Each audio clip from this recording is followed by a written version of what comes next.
السلام علیکم ورحمۃ اللہ وبرکاتہ۔ اعوذ باللہ من الشیطان الرجیم، بسم اللہ الرحمن الرحیم، رب زدنی علما۔ جب کوئی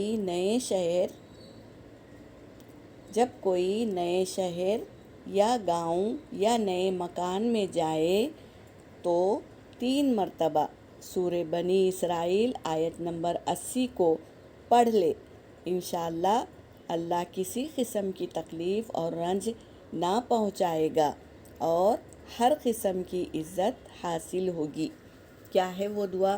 اس کو ہم یاد کریں گے انشاءاللہ اور عمل میں لائیں گے۔ وَقُلْ رَبِّ أَدْخِلْنِي مُدْخَلَ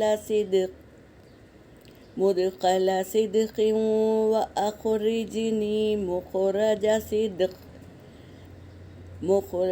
صِدْقٍ وَاجْعَل لِّي مِن لَّدُنكَ سُلْطَانًا نَّصِيرًا۔ اس طرح یاد کریں گے اسے اور عمل میں لائیں گے۔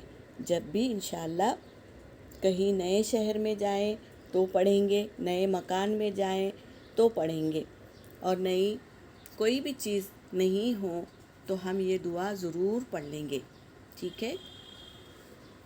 یہاں پر میرا سبق ہو گیا۔ وآخر دعوانا ان الحمد للہ رب العالمین۔